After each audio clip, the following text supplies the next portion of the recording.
흔히들 인간을 사람을 만물의 영장이라고 합니다. 여러분 그 영장이라는 단어 많이 얘기하는데 영장의 뜻이 뭔지 사전을 보니까 영묘한 힘을 가진 우두머리라는 뜻이라고 합니다. 여러분 정말로 그렇습니다. 인간은 만물의 우두머리이고 또 머리이죠. 여러분 세상에 어떤 사람 말고 인간 말고 어떤 동물이 인간처럼 일을 계획하고 또 추진하고 만들어 나가나요? 비슷하게 한다 할지라도 오직 정말 그렇게 인간처럼 할 수 있는 건 하나님께서 사람에게만 주신 그 특권이요 또 사람만이 할 수 있는 능력입니다. 여러분 인간을 따라올 어떤 동물이 없죠. 그런데 여러분 또 다른 한편으로는요 죄 짓고 나쁜 일 하는데도 인간을 따라올 동물이 없습니다. 여러분 짐승이 죄 짓는단 말 들어보셨습니까? 그런데 인간은 이 죄 짓는 영역에서는 타의 추종을 불허합니다. 죄 짓는 영역에서도 인간은 여전히 만물의 영장입니다. 왜 그럴까요? 성경이 오늘 우리에게 말씀하시는 것이 있습니다. 9절을 보면 만물보다 거짓되고 심히 부패한 것은 마음이라 누가 능히 이를 알리오마는.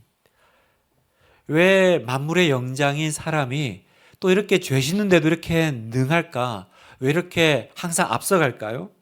바로 모든 것보다 거짓되고 부패한 사람의 마음 때문이라는 것입니다. 그래서 성경 우리에게 묻죠. 누가 이런 사람의 마음을 알 수 있겠냐? 여러분 정말 그렇지 않습니까? 정말 우리도 살아가면서 참 우리의 마음이 얼마나 이렇게 부패하고 거짓되고 또 오염되어 있는지 우리가 얼마나 많이 절감하는지 몰라요. 그래서 우리가 참 서로의 마음을 참 알기가 어렵습니다. 누가 사람의 마음을 알까? 결혼한 지 수십 년 됐다고 해서 여러분 배우자의 마음을 알 수 있나요? 평생을 살아서 은혼식, 금혼식을 한 부부는 야, 이제 내가 저 사람 마음을 알아. 내가 저 사람 마음에 들어가 있지. 그렇게 말할 수 있나요? 황혼, 이혼이 그저 생기는 게 아니죠. 모르겠는 거예요. 여전히 왜 저 사람이 저러는지 잘 모르겠습니다. 오히려 우리가 처음에 연애할 때는 참 많이 알 것 같아요. 이 사람 너무 잘 알고 있는 것 같습니다. 그런데 살면 살수록, 알면 알수록 알기 힘든 것이 사람 마음입니다. 그래서 어저께는 부딪혀서 싸우다가요. 또 다음날 되면 화해하지만 그게 서로 마음 다 이해하고 다 용납돼서 화해하는 것인가요? 그냥 화해하는 거죠. 함께 살아야 하니까. 여러분, 부부 관계도 그렇습니다. 부모 자녀 관계도 내 배에서 난 자녀지만 그 마음 알기 어렵습니다. 하물며 여러분 타인과의 관계는 어떨까요? 10길 물속은 알아도 한 길 사람 속은 모른다. 우리 이런 말 많이 하지 않습니까? 그만큼 마음에 대해서는 참 오리무중인 거죠. 그래서 우리는 이 사람과의 관계에서 끊임없이 우리는 술래잡기를 하고 있고 또 숨바꼭질을 하며 살아갑니다. 사람의 그 마음을 들여다보는 것, 또 그 사람이 어떤 마음인지 알아채는 것 참 힘들고 답답한 일인데요. 여러분 더 답답한 일이 또 하나 있습니다. 내가 다른 사람 마음 알아채는 거, 그 마음 이해하는 것도 답답하지만요. 더 큰 문제는 뭐냐면 우리가 우리 마음도 잘 모른다는 거예요. 아, 내가 상대방 마음 모르는 거야. 그 사람 마음이니까 이해가 됩니다. 모를 수 있죠. 그런데 문제는 내가 내 마음을 잘 모르겠다는 거예요. 여러분, 나는 내 마음을 잘 알아. 여러분, 그렇습니까? 그렇다면 우리 안에 어떻게 이렇게 공황장애나 이런 우울증이 끊임없이 우리 안에서 일어날까요? 나는 내 마음을 너무 잘 알지. 나는 내 뜻을 내가 뭘 하려고 하는지 잘 알지. 이렇게 말할 수 있는 사람 세상에 몇 명이나 되겠습니까? 내일 내가 무슨 일을 할지 어떻게 알겠어요? 여러분 우리가 얼마나 마음을 다 잡습니까? 하지만 막상 어떤 일이 생기고 어떤 일이 부딪히면 여러분 마음먹은 대로 되나요? 어떤 상황이 닥치면 그때 내가 어떻게 행동할지 여러분 가늠할 수 있습니까? 확신할 수 있어요? 제 경우만 봐도 예측 불능이에요. 불가능입니다. 난 이렇게 살아야지. 난 이런 마음을 가져야지. 하지만 어떤 그 상황에 딱 돌입하게 되면 모르겠어요. 여러분, 이렇게 내가 다른 사람의 마음을 잘 모르고 이해하지 못하는 것도 문제지만 내가 나를 모르는 상태, 이게 진짜 큰 문제거든요. 그런데 여러분, 이 내가 나를 모르는 상태가 계속 지속이 되면 어떻게 됩니까? 이런 상태가 발전하면요, 계속 내 안에 이제 혼돈과 어두움이 찾아옵니다. 그리고 하나님과 점점 거리가 멀어지는 자리에 빠지게 된다는 거예요. 여러분, 이게 모든 인간이 가진 심각한 문제요, 또 어려움입니다. 성도 여러분, 이게 사람이라는 거예요. 하나님이 정말 보호하시고 컨트롤해 주시지 않으면 내 마음 나도 모르는 거죠. 어떻게 될지 모르는 것이 바로 사람이고 인간이라는 거예요. 여러분, 오늘날 이 세계를 보십시오. 이렇게 정말 남 마음도 모르고 자기 속도 모르는 이 사람들이 살아가는 이 세상, 정말 하나님께서 그나마 붙잡지 않으시면 어떻게 이 세상이 유지될 수 있을까요? 그나마 여러분, 이 사회가 이렇게 서 있을 수 있는 거 오로지 하나님의 은혜요, 능력인 줄 믿습니다.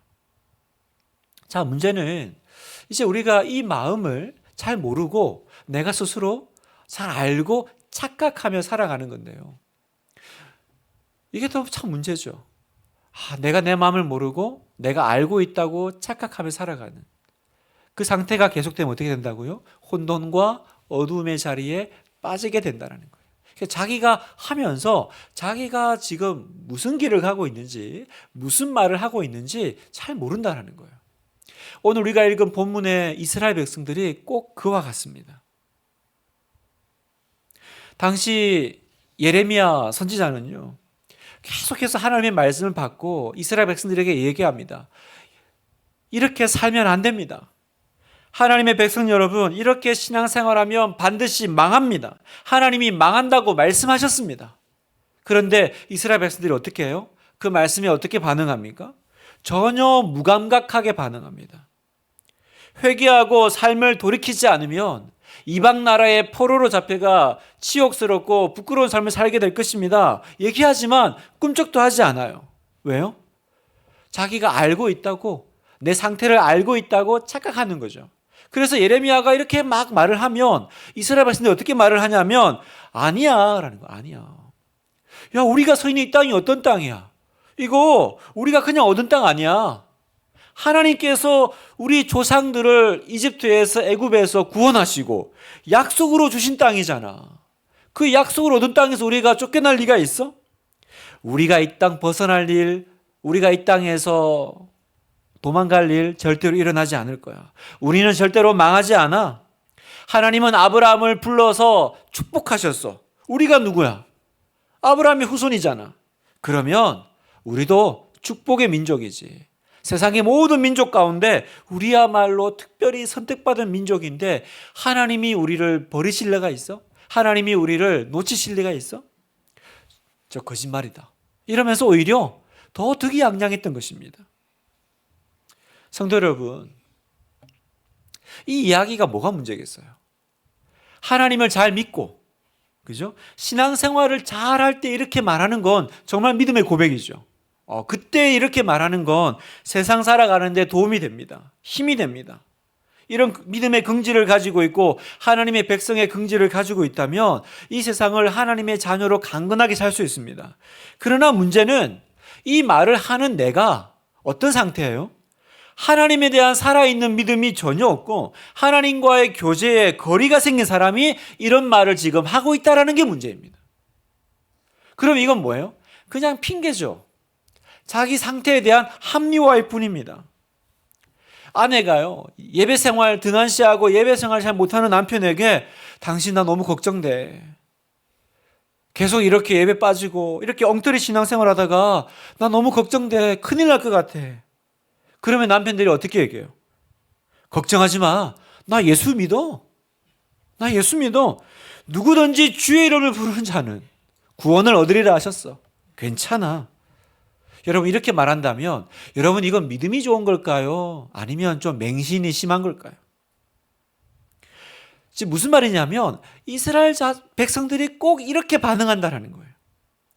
하나님이 택하신 백성을 버리지 않는다라는 그 신념 하에서 완전히 잘못된 믿음, 다시 말하면 맹신과 과신에 빠졌다라는 것입니다. 자, 이게 여러분 저와 여러분의 이야기이고 문제가 될 수 있습니다. 여러분, 잘못된 나의 어떤 맹신과 과신은요, 내 상태를 하나님 앞에서 분명하게 보고 나로 회개하고 하나님 앞에 정말 자복하고 나아가게 하는 것이 아니라 어떻게 됩니까? 오히려 반대로 나로 하여금 하나님으로부터 멀어지게 하고, 또 하나 우상 숭배의 길로 빠지게 한다라는 것입니다. 다시요. 잘못된 과신은요, 잘못된 자기 점검은요, 내가 하나님께로 나아가게 하는 것이 아니라 우리를 묘하게 우상 숭배의 길로 들어가게 합니다. 여러분 잘 보세요. 하나님을 제대로 믿는 사람, 하나님을 정말 내 마음에 실제로 경배하고 그분을 따르는 사람, 의탁하는 사람은요, 그 사람에게 가장 큰 기쁨이 있어요. 그 기쁨은 바로 하나님을 예배하는 기쁨일 것입니다. 여러분 동의하시나요? 내가 하나님을 믿고 내가 하나님을 의지한다면 그 사람에게 세상 가장 소중하고 놓칠 수 없는 시간은 내가 주님 만나는 시간, 주님께 예배하는 시간일 거예요. 이런 사람은 주일날 교회 나와서 예배 드리는 것이 가장 큰 기쁨이고 특권으로 압니다. 그런데 입으로만 하나님 믿는다고 하면서 실제로는 하나님을 멀리하는 사람은요, 예배하는 기쁨이 없어요. 하나님을 만나러 나오고자 하는 열망과 열정이 없어요. 대신에 뭐가 있습니까? 입으로만 그렇게 말하고 대신에 하나님의 자리에 다른 것들로 계속 채워나간다는 거예요. 어떤 것들요? 하나님 아닌 나에게 위안과 기쁨을 주는 무언가가 있어요. 성경은 그걸 뭐라고 부릅니까? 우상이라고 부르죠. 하나님 자리에 하나님 대신 나에게 계속 기쁨을 주고 만족을 주고 그것만 생각해도 되게 힘이 나게 하는 무엇인가가 있다면 그게 바로 성경에서 말하는 우상이라는 것입니다. 그러니까 내가 하나님께 소망을 두고 하나님께 기쁨을 둔다면 이 사람은 세상 어떤 상황과 어떤 순간에도 하나님을 예배하러 나올 것입니다. 하나님을 예배하는 기쁨을 놓치지 않을 거예요. 그러나 입으로만 말하고 실제로는 자기의 마음과 자기 상태를 전혀 파악하지 못하는 사람은 예배 시간을 등한히 여겨요. 하나님과의 그 시간을 소중하게 여기지 않고 계속 놓칩니다. 사랑하는 우리 분당 하나교회 성도 여러분, 저와 여러분 안에 이런 마음이 없을까요? 여러분 안에는 하나님 자리 대신에 그 자리에 들여놓은 어떤 우상이 없습니까? 제가 그 다니엘 기도의 그 강의를 듣다가 그 연예인 중에 권오중 집사님 강의를 이렇게 간증을 들었어요. 이분이 보니까 신앙생활 하신 지가 오래되셨어요. 그래서 보면 그 옛날에 이분이 뭐 교회 다니는 집사님으로 간증도 많이 다니고 또 기독교 영화 출연도 많이 하시고 제 기억으로는 제자 옥하는 그 영화의 그 나레이션도 이분이 하셨어요. 그런데 이분이 뭐라 그러냐면 그때 자기 다 가짜였다라는 거예요. 내가 진짜 이 권오중 집사님이 내가 진짜 하나님을 만난 건 2020년이라는 거예요. 그러니까 자기가 유튜브를 치면 2020년 전에 했던 수많은 간증들이 나온대요. 되게 은혜롭지만 그건 가짜라는 거예요. 왜냐하면요. 사실은 그렇게 생각했대요. 자기가 집사였고 교회를 다녔지만 언제나 그 자리에는 하나님 대신 무언가를 두고 살았다라는 겁니다. 그러면서 뭐라고 얘기하냐? 하나님은 사랑의 하나님이시지. 하나님은 내가 행복할 때 하나님도 행복하셔. 그러면서 음담패설과 술, 담배를 계속 유지하며 살았다라는 거죠. 그러다가 이제 진짜 하나님을 믿기로 결단하고요. 제대로 신앙생활 하면서 그때 깨달았대요. 내 안에 우상이 있구나. 여러분 교회 다니는 사람들이 무슨 우상이 있겠어요? 여러분 우상이 있습니까? 여러분 우리가 무슨 우상이 있어요? 그런데 그분이 진짜 제대로 신앙생활 하기로 결정한 다음에 깨달았대요. 교회 안에 우상이 있더라는 거예요. 자기가 보니까. 그 우상은 뭐냐? 내가 좋아하는 성경 구절로만 만들어 놓은 하나님이라는 거예요. 여러분 동의되세요? 내가 좋아하는 성경 구절로만 구성되어 있는 하나님. 그래서 오른손은 내가 너를 보호하리라. 왼손은 내가 너와 함께하리라. 그래서 항상 뭐 힘들고 어려울 때는 하나님의 오른손 왼손 붙잡고 그런 하나님 딱 만들어 놓고 그 하나님 내가 믿는다고 착각하면서 살아가는데 그게 우상이었다라는 거예요. 성경에서 말씀하시는 진짜 하나님이 아니라 내 입맛에 맞는 하나님. 사랑하는 성도 여러분, 제대로 된 믿음이 없으면요, 제대로 된 자기 마음의 점검이 없으면 그 자리에 그냥 그 상태로 있지 않아요. 여러분, 반드시 우상은 여러분의 마음 깊은 곳에 들어오기 시작합니다. 어떤 분에게는 내가 만든 하나님의 모양으로 들어올 거고요. 어떤 분에게는 인간관계로 들어올 거고요. 어떤 분은 명예, 어떤 분에게는 배금주의, 어떤 분에게는 쾌락주의, 이런 것들이 교묘하게 내 안에 우상으로 들어와서 자리매김할 겁니다. 그래서 내 마음에 어떤 생각이 들어요? 계속 내가 세상 사람처럼 살고 싶어요. 그렇게 안 살면 계속 뒤처지는 느낌이 듭니다. 그러니까 사는 것은 세상 사람들하고 똑같이 살고 싶고, 신앙생활은 뭐예요? 신앙생활은 내가 세상 사람들과 똑같이 살아가는 그 삶에 2% 부족해요. 그 2%를 채우는 액세서리 같은 것이 바로 신앙생활이고 교회생활이라는 거예요. 그러나 성도 여러분, 성경을 보십시오. 여러분, 성경을 읽어보십시오. 하나님이 우리에게 원하시는 것이 무엇입니까? 여러분, 하나님은 여러분에게 어떤 관계를 원하세요? 하나님은 내 삶에 그 2% 채워주는 액세서리 브로치같이 그렇게 존재하기를 원하실까요? 아니요. 하나님은 너무나도 대놓고 나의 모든 것을 요구하십니다. 네 모든 것을 나에게 달라고 절대자로 나에게 다가오신다는 사실입니다. 하나님은 자신을 절대로 어떤 액세서리 자리에 두지 않으세요. 여러분, 인간관계, 명예, 돈, 쾌락, 우리가 이 땅 살아갈 때 다 필요한 것들입니다. 여러분, 그게 필요가 없습니까? 있어야 합니다. 그런데 하나님 뭐라 그러세요? 그러나 네가 하나님을 섬기는 일에 그게 방해가 된다면 너는 그걸 포기해야 돼. 그걸 포기해야 된다고 말씀하세요. 성도 여러분, 이런 말이 부담되시죠? 여러분, 부담이 되실 겁니다. 왜냐하면 신앙생활은요, 처음부터 이런 부담스러움을 동반하는 것이기 때문입니다. 여러분, 신앙생활에 부담이 없어요? 그러면 그건 동호회나 사교 모임이지 그건 신앙생활이 아닙니다. 여러분, 생각해 보세요. 우리 직장인 여러분 한번 생각해 보세요. 여러분, 회사의 상사나 회장님이 어떤 말씀하시면 편하세요? 부담이 되세요? 되게 부담스러우실 겁니다. 그죠? 내 위에 내가 지금 소속되어 있는 어떤 조직에, 어떤 회사에 누군가가 나에게 어떤 지시를 내리거나, 만약에 그 조직의 가장 최고에 있는 회장님이 만약에 나를 부른다면 그거 이렇게 기분 좋은 설레설레 이렇게 봄바람에 뛰어가듯이 그렇게 가는 사람 없을 거예요. 굉장히 무겁고 부담스러운 마음으로 달려가지 않겠어요? 여러분, 하물며 지존하신 하나님이 우리에게 절대 신앙과 의지를 요구하시는데 그게 부담스럽지 않다면 그게 말이 됩니까, 여러분? 신앙생활이 왜 부담스럽지가 않아요? 여러분, 신앙생활은 부담스러운 거예요. 부담스럽지만 그게 너무 귀하고 너무 가치 있는 것이기 때문에 우리는 거기에 모든 것을 거는 것입니다. 하나님은 그걸 우리에게 요구하시는 거예요. 오늘 밤 여러분, 나의 마음을 점검하십시오.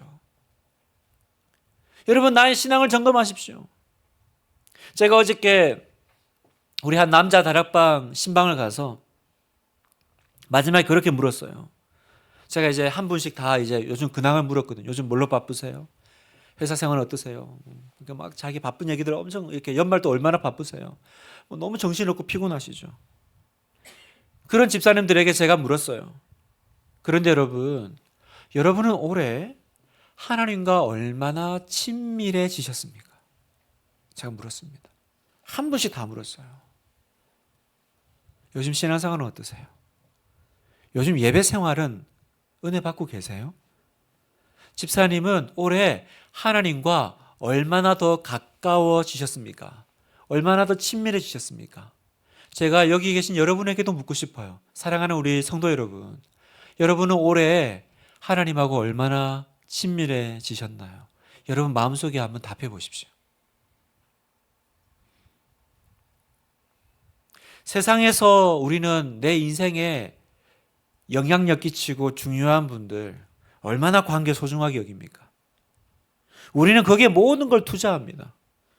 그분과 식사를 해요? 여러분 내가 원하는 메뉴 먹나요? 아니요. 그분이 뭐 좋아하실까? 여러분 운동하면 내가 잘하는 운동 하나요? 아니요. 그 사람 좋아하는 운동 어떻게든 배워가지고 하지 않습니까? 왜요? 그분은 나에게 가치 있는 존재니까. 그분께 내 모든 것을 맞춥니다. 그럴 만한 가치가 있으니까요. 그러면 여러분은 하나님과 친밀해지기 위해서 어떤 부담을 감내하셨나요?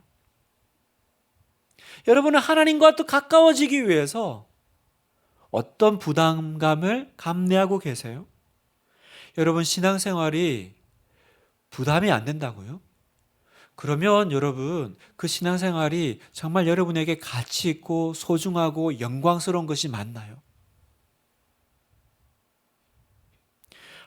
신앙생활이 왜 이렇게 힘든지 모르겠어. 믿음으로 사는 게 왜 이렇게 어려운지, 교회 생활이 왜 이렇게 번거로운지 모르겠어. 여러분 그런 질문이 내 안에 들어옵니까? 교회 다니는 게 참 힘들어. 요즘 참 신앙생활이 힘들어. 여러분 그게 정상이라는 걸 아셔야 됩니다. 여러분 하나님은 다시 말합니다. 나의 2%를 채워주시는 액세서리가 아닙니다. 그분은 나의 전부세요.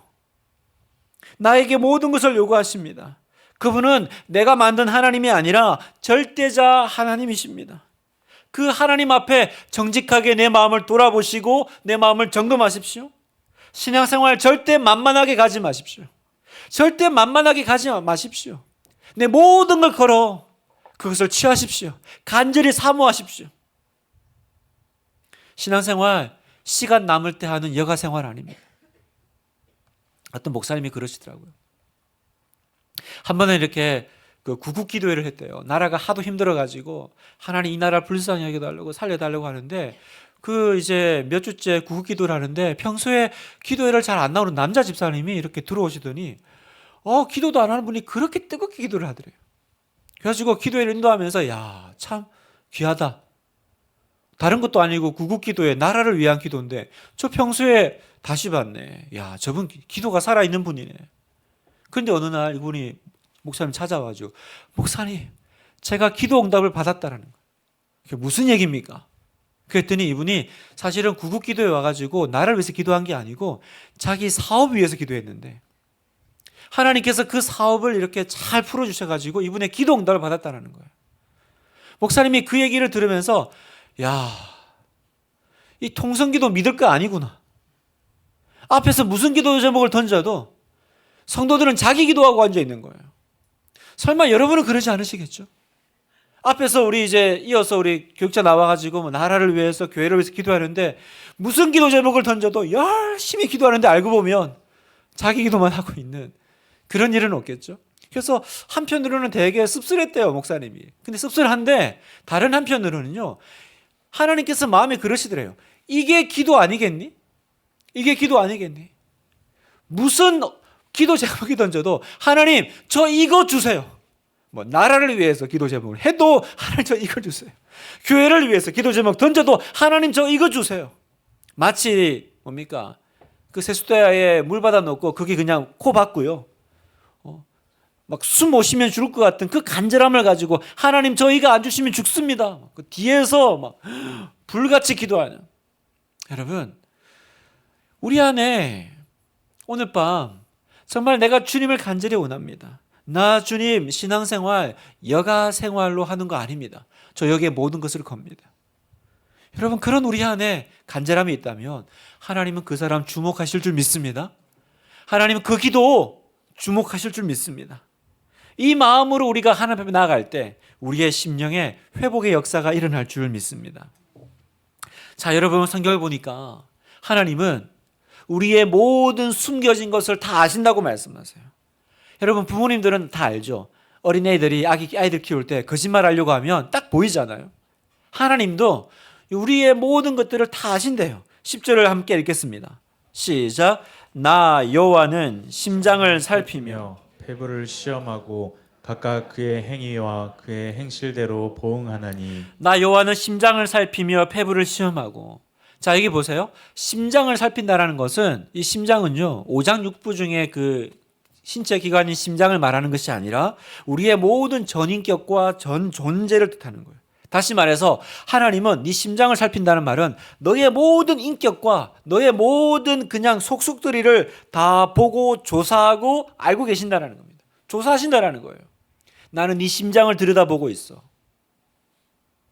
폐부를 시험하신다. 이 말은요, 그 폐부를 뜻하는 단어가 그 신장이에요. 신장. 심장이 아니라 신장. 옛날 사람들은 사람의 감정과 어떤 정서가 신장에서 나온다라고 생각을 했습니다.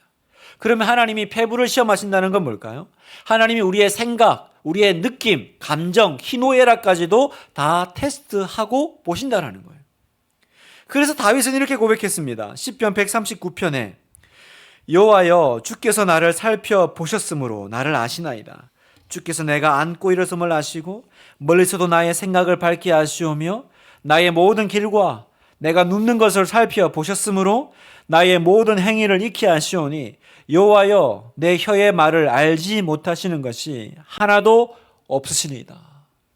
여호와여 내 혀의 말을 알지 못하시는 것이 하나도 없으시니이다. 여러분, 하나님은 다 보신대요. 다 아신대요. 그러면 무슨 말입니까? 이렇게 우리를 꿰뚫어 보시는 분이 우리의 죄를 못 본 척하고 그냥 넘어가실 리가 없다라는 것입니다. 우리의 행위대로 보응하실 거라는 거예요. 성도 여러분, 하나님 자비로운 분이십니다. 언제 자비로우세요? 내가 회개하고 하나님의 은혜를 구하면 하나님은 나의 행위대로 심판하지 않고 은혜로 구원하세요. 그러나 반대로 내가 회개하지 않으면, 돌이키지 않으면 하나님은 심판하시는데 나의 행위대로 심판하실 겁니다.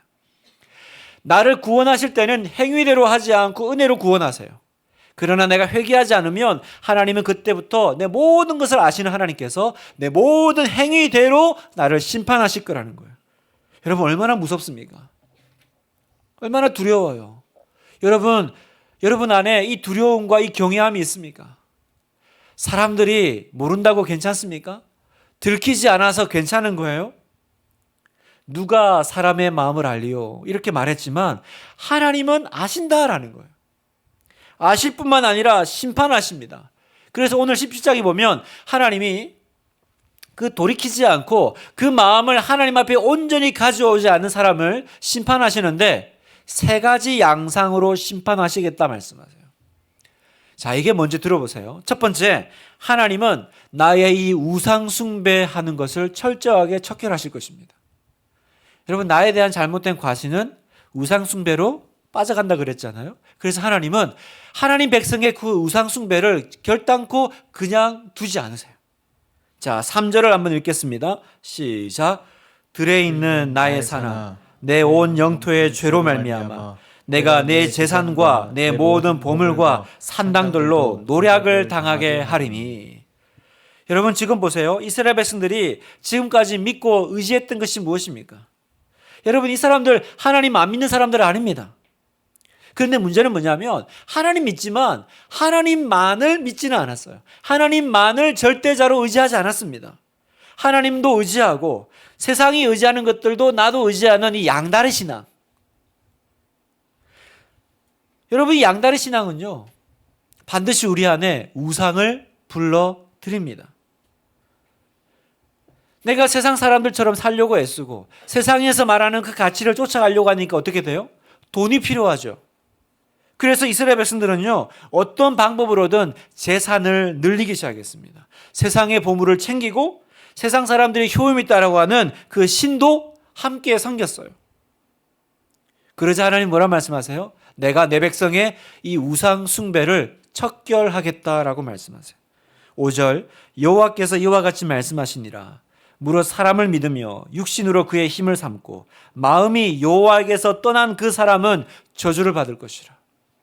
마음이 여호와에게서 떠난 사람, 그 마음이 하나님에게서 멀어진 사람, 그 마음이 하나님도 믿고 세상도 의지하는 양다른 신앙, 하나님은 그 상태에 그냥 두지 않으십니다. 그래서 두 번째 어떻게 심판하십니까? 네가 서 있는 그 땅에서 너를 쫓아내겠다라고 말씀하세요. 자, 6절 또 같이 한번 읽어보겠습니다. 시작. 그는 사막의 떨기나무 같아서 좋은 일이 오는 것을 보지 못하고 광야 간조한 곳 건건한 땅 사람이 살지 않는 땅에 살리라. 이스라엘 백성들은 한 가지 믿고 있던 것이 있었습니다. 이 땅은 하나님이 우리에게 약속해 주신 땅이야. 아무리 우리가 잘못해도 하나님이 주신 이 땅에서 내가 설마 쫓겨나겠어? 그때 하나님이 뭐라고 말씀하신 거예요? 너희들이 여기서 영원히 살 거라고 내가 준 거니까 그러면 내가 거두어 갈 거야. 그리고 너희들은 황무한 곳에서 떨기나무처럼 살게 될 것이다 라고 말씀하세요. 왜 이렇게 말씀하세요? 이스라엘 백성들이 복을 주시는 하나님이 아니라 복을 하나님처럼 떠받들고 사니까. 다시 말합니다. 복을 주시는 하나님이 아니라 그 복을 하나님처럼 떠받들고 살면 하나님께서 그 복을 떠받들고 있는 그 땅을 하나님께서 치시겠다고 말씀하세요. 그래서 어떻게 됩니까? 결국 하나님이 말씀하신 대로 그 땅에서 쫓겨나서 아수르와 바벨론의 포로 생활을 하게 되는 겁니다. 세 번째 심판의 내용입니다. 그동안 네가 모은 것을 다 흩어버리겠다라고 말씀하세요. 세 번째 심판은요, 우리가 수고하고 애써 모은 거, 나 이거 하나 붙잡고 살아왔는데 하나님이 어느 날 그게 눈앞에서 사라지게 하시겠다라는 거예요. 4절 같이 한번 읽겠습니다. 시작. 내가 내게 준 내 기업에서 내 손을 뗄 것이며 또 내가 너로 하여금 너의 알지 못하는 땅에서 내 원수들을 섬기게 하리니 이는 너희가 내 노를 맹렬하게 하여 영원히 타는 불을 일으켰습니다. 내가 내게 준 기업에서 내 손을 떼게 하겠다. 누가요? 하나님이. 여러분 무서운 얘기죠? 그래서 이게 어떤 건지 설명하기 위해서 11절에 자고새 이야기를 덧붙이셨어요. 자고새. 자, 11절에 보면 불의로 치부하는 자는 자고새가 낳지 아니한 알을 품은 것 같아서 그의 중년에 그것이 떠나겠고 마침내 어리석은 자가 되리라. 무슨 말이냐면 자고새는요, 그 메추라기과 새인데 이 새는 이제 성경에서 어떤 그 한 가지 독특한 특징이 있다라고 이제 말씀하기 위해서 여기 이제 인용한 겁니다. 이 자고새는요, 욕심이 많아요. 그래서 보이는 알은요, 어떤 알이든지 날개를 품고 자기 알처럼 품는다라는 거예요. 그리고 새끼가 나오면 자기 새끼인 줄 알고 키운대요. 그런데 이제 시간이 지나서 새끼 새가 나오고 또 이 아기 새가 자라면 이 어미 자고새가 자기 진짜 이제 자기를 낳아준 어미 새가 아닌 줄 알게 되면 중간에 그 새가 날아가 버려요. 그러니까 이 자고새는 애써 키워놓은 이 새끼가 날아가는 걸 보면서 항상 눈물 짓는 새인 거예요. 무슨 얘기입니까? 하나님을 섬기지 않고 하나님 백성이 두 마음을 품고 우상을 섬기며 불의한 길에 빠지면 그 인생의 결말이 이렇게 될 거라는 거예요. 여러분 얼마나 허무해요. 평생을 내가 품고 내가 키워왔어요. 근데 쑥 키워놨더니 어느 날 얘가 쑥 날아가 버리는 거예요. 사랑하는 성도 여러분, 하나님은 하나님의 백성이 하나님도 섬기고 우상 섬기도록 내버려 두지 않으세요. 우리가 세상 사람들처럼 온갖 욕심에 보이는 대로 이것저것 주머니 다 넣고 살도록 허락하지 않으세요. 어떻게 하십니까? 기다리셨다가 중년이 되었을 때, 그것도 표현도 참 재밌죠, 그죠? 젊을 때 아니고 중년, 여러분 나이시잖아요. 중년이 되었을 때 모았던 것이 한순간에 날아가는 일을 경험하게 될 겁니다. 그건 내가 품고 있던 알이 무엇이냐에 따라 다 다를 거예요. 어떤 분에게는 믿었던 사람, 어떤 분에게는 믿었던 건강, 어떤 분에게는 믿었던 뭘까요? 인맥, 나의 자랑하는 것들. 그제서야 내가 왜 그랬던가 어리석음을 깨닫지만 이미 때는 늦죠. 그러니 여러분 부탁드립니다. 하나님이 흩으시기 전에 깨닫는 은혜가 있기를 바라요. 하나님이 그걸 흩으시고 가져가고 나서 그때서야 후회하고 돌아오는 그런 우를 범하지 않으시기를 정말로 주님의 이름으로 간절히 축복합니다. 말씀을 마무리하면서요, 하나님을 섬기는 사람의 끝을 이제 보여주십니다. 7절, 8절을 같이 한번 읽겠습니다. 한번 읽어볼까요? 시작. 그러나 무릇 여호와를 의지하며 여호와의 의를 그 사람은 복을 받을 것이라. 그는 물가에 심어진 나무가 그 뿌리를 강변에 뻗치고 더위가 올지라도 두려워하지 아니하며 그 잎이 청청하며 가무는 해에도 걱정이 없고 결실이 그치지 아니함 같으니라. 자, 여러분, 이 말씀을 읽으니까 비슷하게 떠오르는 또 성경 구절 말씀 생각이 나죠. 바로 복 있는 사람은 하는 시편 1편의 말씀입니다. 시편 1편 3절을 보면 오늘 말씀을 이 예레미야 선지자가 인용하고 있구나 라는 걸 알 수 있습니다. 그는 시냇가에 심은 나무가 철을 따라 열매를 맺으며 그 잎사귀가 마르지 아니함 같으니 그가 하는 모든 일이 다 형통하리로다. 하나님만을 의지하고 하나님을 섬기는 사람은 마치 잎사귀가 푸르고 열매를 맺어야 될 때는 열매를 맺는 그런 시냇가에 물가에 심겨진 나무 같을 것이다. 이것이 하나님이 여러분에게 주시는 축복의 약속입니다. 여러분, 이런 삶을 원하지 않으세요? 이런 삶을 살기를 원치 않으세요? 예레미야 선지자는 지금 우리에게 두 부류의 사람을 대조해서 보여주고 있습니다. 우상 숭배하며 끊임없이 마음을 세상에 빼앗기며 그 욕심에 끌려 허우적거리는 사람하고, 하나님이 아시고 하나님이 보살펴 주시고 하나님이 복 주시는 사람. 그래서 13절을 보면 이스라엘의 소망이신 여호와여, 주를 버리는 자는 다 수치를 당할 것이라. 물은 여호와를 떠나는 자는 흙의 기록이 되오리니 이는 생수의 근원이신 여호와를 버림이니이다. 무슨 말입니까? 지금 이렇게 요청하고 있는 거예요. 하나님의 백성 여러분, 우리는 세상 사람들 흉내내며 살지 맙시다. 이 얘기하고 있는 거예요. 하나님의 자녀로서 자긍심을 가지고 삽시다. 비록 죽는 한이 있더라도 그건 하나님의 자녀로 죽는 거지 세상 사람들이 죽는 것처럼 죽는 것이 아닙니다 라고 우리에게 지금 호소하고 있는 것입니다. 14절을 같이 읽겠습니다. 시작. 여호와여, 주는 나의 찬송이시오니 나를 고치소서. 그리하시면 내가 낫겠나이다. 나를 구원하소서. 그리하시면 내가 구원을 얻으리이다. 아멘. 오늘 밤 우리가 드려야 될 기도의 결론입니다. 어떻게 기도해야 돼요? 하나님, 예레미야처럼 우리가 인간이 무엇인지 바로 볼 수 있게 하소서. 나를 보게 하소서. 내가 겉으로는 멀쩡하지 속에는 온갖 추악스럽고 온갖 혐오스러운 죄를 품고 하나님 앞에 서 있습니다. 하나님 믿는다고 하면서 사실은 교묘한 우상을 만들어 놓고 저 자신은 전혀 하나님 말씀대로 변화되지 않고 있습니다. 주님, 나를 변화시키소서. 그리하면 내가 변화되겠습니다. 주님, 나를 고치소서. 그리하면 내가 낫겠습니다. 주님, 나를 구원하소서. 그러면 내가 구원을 얻겠습니다. 주여, 나의 연약함을 치료하시고 고쳐 주시옵소서. 사랑하는 성도 여러분, 오늘 밤 우리의 마음이 회복되기를 원합니다. 여러분, 오늘 밤 우리의 마음이 온전히 치유받기를 원합니다.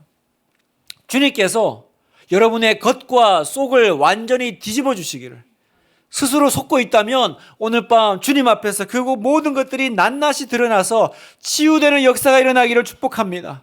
주님은 여러분을 고치실 것입니다. 어떠한 자리에 있더라도 여러분의 성격의 문제든 습관의 문제든 불신앙의 문제든 더 이상 속지 마십시오. 주님께 나와 주여 나를 고쳐주소서, 그렇게 울부짖고 기도하는 부르짖는 우리가 되기를 주님의 이름으로 축복합니다.